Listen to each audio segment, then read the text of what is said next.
to a world in which everything is possible and nothing is beyond you. This is the story of the rise of an idea that has come to dominate our society. It is the belief that the satisfaction of individual feelings and desires is our highest priority. Today we're going to tell you how to get whatever you want. I wanted to live a different life that wasn't available to me in the image I was born. I'm here, look at me, notice me. Previous episodes have shown how this rise of the self was fostered and promoted by business.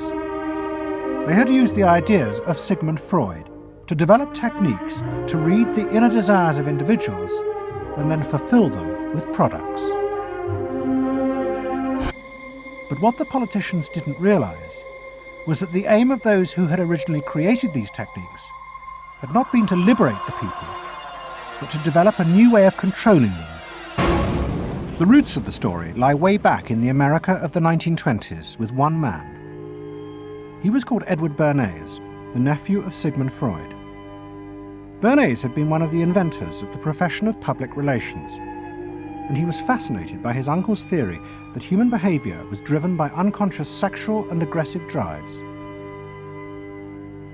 Many of Bernays' clients were large American corporations, and he was the first person to show them how they could sell many more products if they linked them through images and symbols to those unconscious desires that Freud had identified.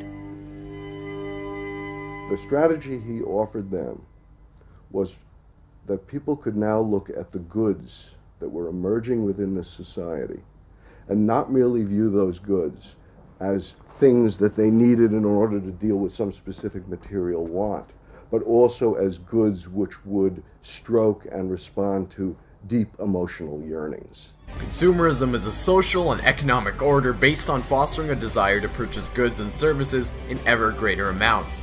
It's a psychology that we base our whole lives upon. How can you look at this and not immediately know what at the core is so rotten about this country? This is our real religion. Greed. People pretend to go nuts for Jesus, but I don't know.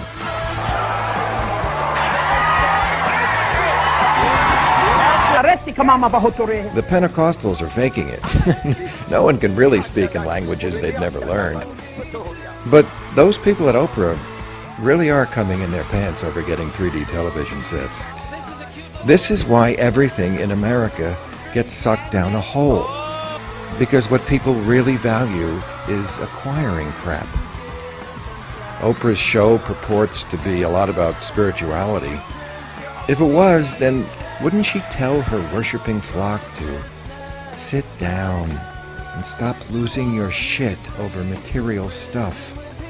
As for me, I don't really know what spirituality means, but I know if you're weeping over a sweater,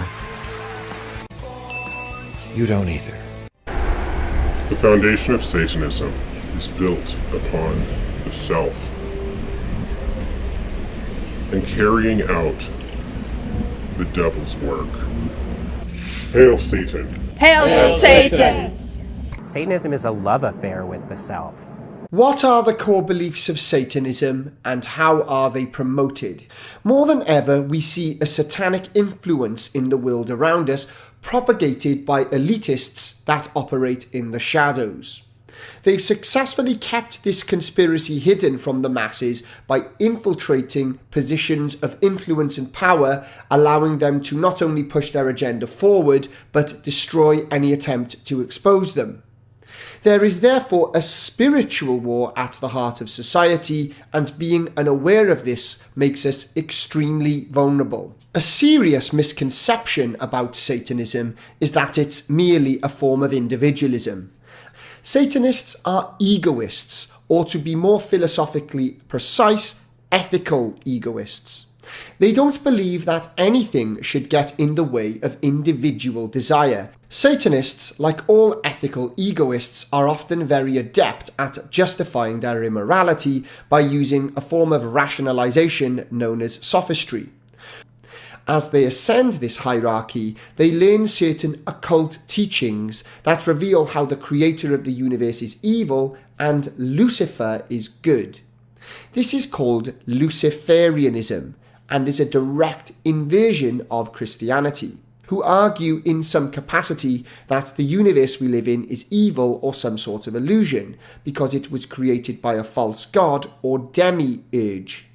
These people also argue that Christianity has slandered the true nature of Lucifer, who is merely trying to help humanity.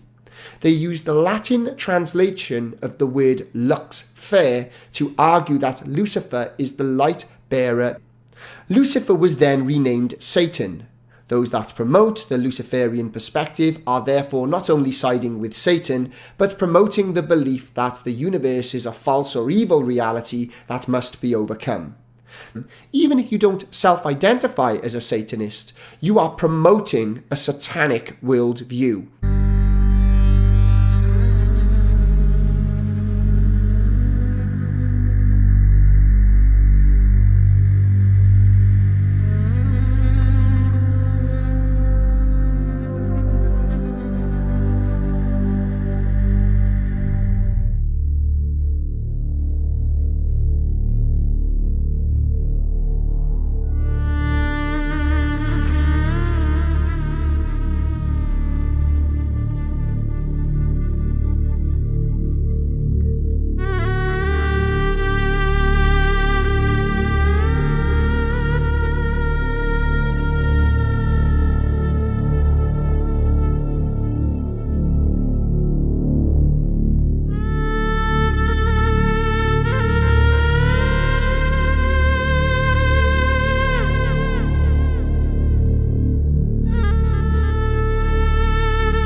Darkness is light.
Better to reign in hell than serve in heaven, is that it? Why not?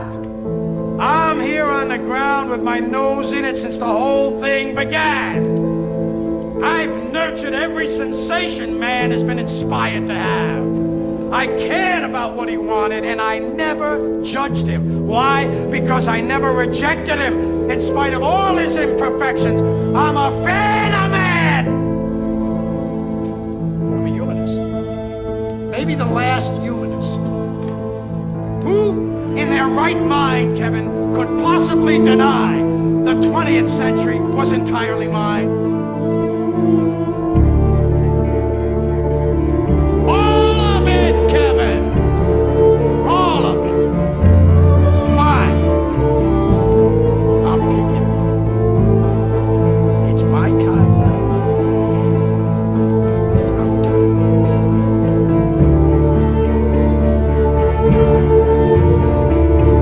The medium said, we have a very special surprise tonight for you people. A spirit will manifest itself openly here in a few minutes, and it's like a big gust of wind hit the building and right through the wall. Now the lights weren't terribly bright, but they were like living room lights. A couple of floor lamps and maybe some of these, and that translucent being seemed to come right out of the wall.